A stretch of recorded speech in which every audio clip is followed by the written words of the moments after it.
বিসমিল্লাহির রহমানির রহিম। আসসালামু আলাইকুম। ওয়ার্ডপ্রেস বাংলা টিউটোরিয়ালের আরেকটি নতুন ভিডিওতে আপনাদের সবাইকে আন্তরিকভাবে অভিনন্দন জানাচ্ছি।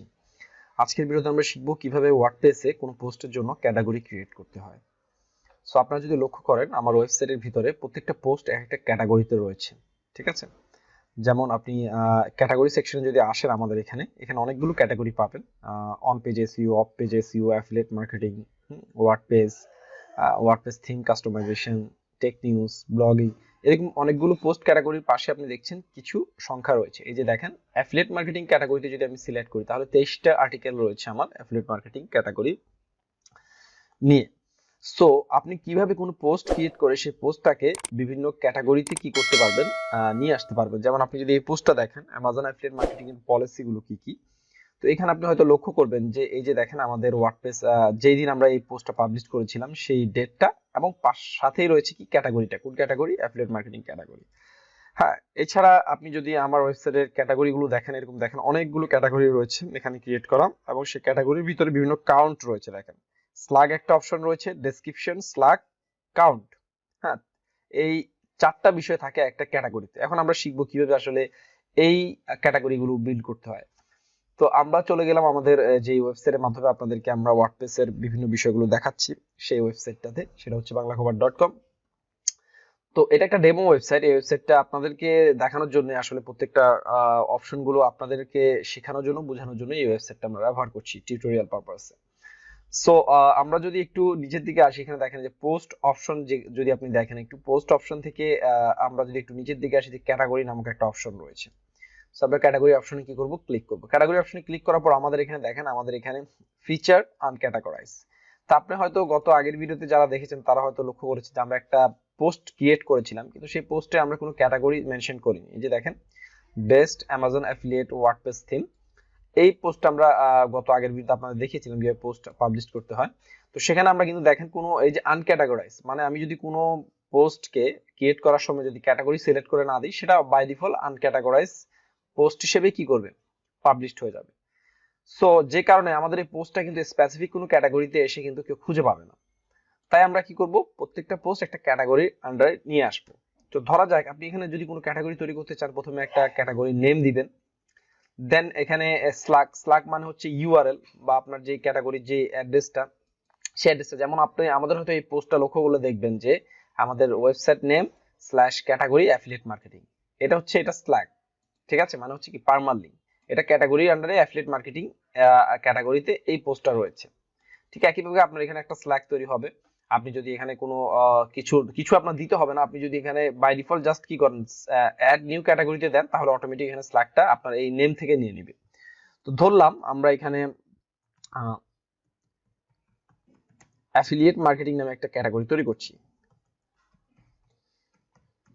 তো আমরা কি দিলাম, অ্যাফিলিয়েট মার্কেটিং একটা ক্যাটাগরি নেম দিলাম। এরপর আপনি প্যারেন্ট ক্যাটাগরি, মানে এই ক্যাটাগরির আবার কোনো চাইল্ড ক্যাটাগরি থাকবে কিনা, হ্যাঁ, বা এই ক্যাটাগরির কোনো সাব ক্যাটাগরি থাকবে কিনা, সেটা যদি থাকে তাহলে সেক্ষেত্রে সেটা আপনি এখানে মেনশন করে দিতে পারেন যে হ্যাঁ আমি চাচ্ছি এই আনক্যাটাগরাইজ যে ক্যাটাগরিটা, এই আনক্যাটাগরাইজ ক্যাটাগরির আন্ডারে এই অ্যাফিলিয়েট মার্কেটিং ক্যাটাগরিটা রাখার জন্য। তো আমরা এটা করব না, আমরা জাস্ট একটা নতুন ক্যাটাগরি তৈরি করব।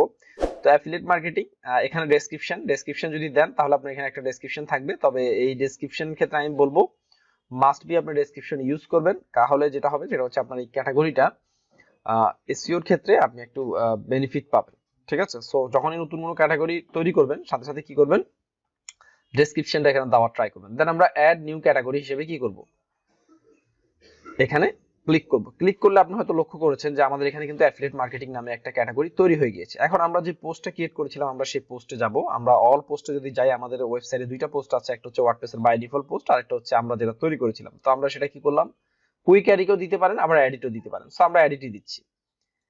আচ্ছা, এডিট মোডে যাওয়ার পর আমরা এই পোস্টটার জন্য একটা ক্যাটাগরি সিলেক্ট করে দেব। এটা হচ্ছে অ্যাফিলিয়েট মার্কেটিং ক্যাটাগরিতে এটা যাবে। এই যে দেখেন ক্যাটাগরি নামক একটা অপশন রয়েছে, এখানে অ্যাফিলিয়েট মার্কেটিং আপনি ক্যাটাগরিটা সিলেক্ট করে দিলেন এবং আনক্যাটাগরাইজটা আনসিলেক্ট করে দিলেন। তাহলে কি হলো, আমাদের অ্যাফিলিয়েট মার্কেটিং ক্যাটাগরিতে এই পোস্টটা চলে যাবে। দেন আমরা কি করব, আপডেট করে দিলাম। এখন যদি আপনি এই পোস্টটা দেখেন আমরা যদি এখন সেই পোস্টটা দেখি, যে পোস্টটা আগে আমরা পাবলিশ করেছিলাম, সেই পোস্টটা এখানে দেখেন, এই যে দেখেন এটা কিন্তু অ্যাফিলিয়েট মার্কেটিং ক্যাটাগরিতে আছে। শুধু তাই নয়, কেউ যদি আমাদের অ্যাফিলিয়েট মার্কেটিং ক্যাটাগরিতে ওপেন করে তাহলে কিন্তু আমাদের এই পোস্টটা দেখতে পাবে। সো এরকম ভাবে আপনি যতগুলো পোস্ট পাবলিশ করবেন সেগুলো কিন্তু আপনি কি করতে পারবেন, অ্যাফিলিয়েট মার্কেটিং রিলেটেড ক্যাটাগরিতে রাখলে শুধুমাত্র অ্যাফিলিয়েট মার্কেটিং ক্যাটাগরিতে গেলে আপনার সেই পোস্টগুলো আপনার অডিয়েন্সটা দেখতে পাবে। এখন প্রশ্ন হচ্ছে এই ক্যাটাগরিগুলো কিভাবে আমরা মেনুতে অ্যাড করতে পারি। ঠিক আছে, এটা একটা ইম্পর্টেন্ট ব্যাপার। সো আমি দেখাই কিভাবে মেনুতে অ্যাড করতে হয়। তো সর্বপ্রথম আমরা চলে যাব কোথায়, আমাদের ওয়ার্ডপ্রেসের ড্যাশবোর্ডে, সেখান থেকে আমরা চলে যাব হচ্ছে অ্যাপিয়ারেন্স থেকে আমরা চলে যাব মেনুতে। তো আমি এর আগে আপনাদের বলেছিলাম যে মেনুতে যেমন পেজ যেভাবে অ্যাড করা যায় একইভাবে আপনি কি করতে পারেন, ক্যাটাগরিও অ্যাড করতে পারেন। সো আমাদের এখানে যতগুলো ক্যাটাগরি রয়েছে আমরা এখানে ক্যাটাগরিগুলো দেখছি। এই যে দেখেন আনক্যাটাগরাইজ অ্যাফিলিয়েট মার্কেটিং, দেন আমি অ্যাফিলিয়েট মার্কেটিং এই ক্যাটাগরিটা সিলেক্ট করে অ্যাড টু মেনুতে দিলাম। তো অ্যাড টু মেনুতে দেওয়ার পরে এটা বাই ডিফল্ট দেখেন চলে এসেছে। ঠিক আছে, আমার যে এই মেনু সেকশন গুলোতে রয়েছে, যেটা আমাদের হোম পেজের ভিতরে গেলে যেটা দেখা যায়, এখানে কিন্তু এটা চলে এসেছে। দেন আমি কি করব, এটা সেভ মেনু হিসেবে আমি কি করলাম, জাস্ট সিলেক্ট করে দিলাম। আবার আপনি চাইলে কোনো স্পেসিফিক কোনো পেজের নিচেও আপনি চাইলে এই ক্যাটাগরিটা দিতে পারেন। এবার যদি আমরা একটু দেখি আমাদের ব্লগের ভিতরে আমাদের সেই ক্যাটাগরিটার শো হয় কিনা, দেখেন এই যে অ্যাফিলিয়েট মার্কেটিং এই ক্যাটাগরিটা কিন্তু আমাদের এখানে শো হচ্ছে। আমরা যখন ক্লিক করি আমরা কিন্তু একটা পোস্ট এখানে দেখতে পারবো। এই যে আমাদের এই ক্যাটাগরিটা এখানে মেনুতে আনার কারণে কিন্তু যে কেউ কিন্তু চাইলেই এই মেনু সেকশন থেকে আমাদের এই পোস্টগুলো আর্টিকেলগুলো পড়তে পারবে। সো আশা করছি আপনারা সবাই পারবেন। ক্যাটাগরি ক্রিয়েট করার জন্য খুবই ইজি, সিম্পল কিছু স্টেপ, সেগুলো আপনারা মেনটেন করলে ক্যাটাগরিগুলো তৈরি করতে পারবেন। তো আমি আপনাদের রিকোয়েস্ট করবো, যখন ব্লগস রেডি করবেন আপনাদের জন্য, আপনি আগে থেকে ডিটারমাইন করে নেবেন যে আপনার ব্লগে কয়টা ক্যাটাগরির পোস্ট আপনি লিখবেন। সো ক্যাটাগরিগুলো সিরিয়াল ওয়াইজ আপনি প্রত্যেকটা ক্যাটাগরি তৈরি করে ফেলবেন। আর স্ল্যাগ অপশনে কিছু লেখার দরকার নেই, এটা অটোমেটিক নিবে। সো স্ল্যাগ অপশনটা খালি রাখলেই হয়, কারণ ক্যাটাগরি আমরা অনেক সময় অনেক বড়, সর্বোচ্চ 2 ওয়ার্ডের বা 3 ওয়ার্ডের হয় ক্যাটাগরি। ঠিক আছে, সো এটা স্ল্যাগ নিয়ে তো চিন্তা করার কিছু নেই। দেন প্যারেন্ট ক্যাটাগরি খুব একটা বেশি ইউজ হয় না, তারপর আমি বলেছি প্যারেন্ট ক্যাটাগরি হচ্ছে কোনো স্পেসিফিক, আমরা ধরা যাক এখন আমি এসইও নিয়ে আমি কি করেছি, একটা কি করলাম, একটা ক্যাটাগরি তৈরি করেছি। এখন যদি আমি চাই যে অন পেজ এসইও, আমার এই ক্যাটাগরিটা চলে যাবে কোথায়, এসইওর নিচে।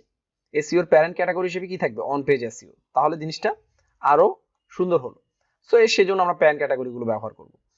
সো এভাবে আপনারা ক্যাটাগরি তৈরি করতে পারবেন, এবং আপনাদের ব্লগের মেনু সেকশনে আপনারা চাইলে ক্যাটাগরিগুলোকে অ্যাড করতে পারবেন। আপনারা চাইলে সাব মেনুতেও কি করতে পারবেন, আপনাদের এই ক্যাটাগরিগুলো তৈরি করতে পারবেন। সাব মেনুতে তৈরি করতে হলে কি করতে হবে, জাস্ট ধরা যাক আমি চাচ্ছি হোম পেজের নিচে আমার কি থাকা উচিত, এই ক্যাটাগরিটা আমি রাখতে যাচ্ছি যে হোম পেজের নিচে। দেন সেভ মেনু দিবেন।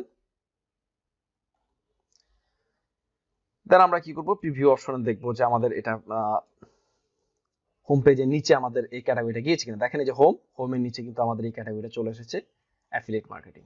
ঠিক আছে, সো এইভাবে আপনারা চাইলে ড্রপ ডাউন করে আপনারা কি সাব মেনু হিসেবে অ্যাড করতে পারবেন আপনাদের ক্যাটাগরিতে। আবার চাইলে আলাদাভাবে মেনু হিসেবে কি করতে পারবেন, ব্যবহার করতে পারবেন। শুধু তাই না, আপনি হেডারে যেমন ইউজ করতে পারবেন, সেম একইভাবে আমি আপনাদের দেখিয়েছিলাম এখান থেকে মেনু অপশনটা চেঞ্জ করে আপনি যদি ফুটার সিলেক্ট করেন, তাহলে কি করুন, ফুটারের জন্য আপনি চাইলে এই ক্যাটাগরিগুলো সিলেক্ট করতে পারবেন। ঠিক আছে, সো ইটস ডিপেন্ড, মানে আপনার উপর এটা ডিপেন্ড করছে যে আসলে আপনি কোথায় রাখবেন আপনার ক্যাটাগরিগুলো। হ্যাঁ, তবে বেস্ট প্র্যাকটিস হচ্ছে হেডারে রাখা, হেডার মেনু হিসেবে ক্যাটাগরিগুলোকে রাখা, এতে ভিজিবল বেশি হয় এবং ক্লিক থ্রু রেট বাড়ে। আর পেজগুলোকে ফুটারে রাখা অথবা একবার টপ বারে, হ্যাঁ যদি থিম সাপোর্ট করে টপ বারে রাখাটা বেস্ট প্র্যাকটিস। তো আশা করছি বুঝতে পেরেছেন কিভাবে ক্যাটাগরি ক্রিয়েট করতে হবে। ভিডিওটি যদি আপনাদের সবার জন্য হেল্পফুল হয় অবশ্যই ভিডিওতে একটি লাইক দিবেন, এবং এই বিষয়ে আপনাদের কোনো মতামত থাকলে অবশ্যই কমেন্ট করে আমাদের জানাবেন। সবাই ভালো থাকবেন, ধন্যবাদ সবাইকে।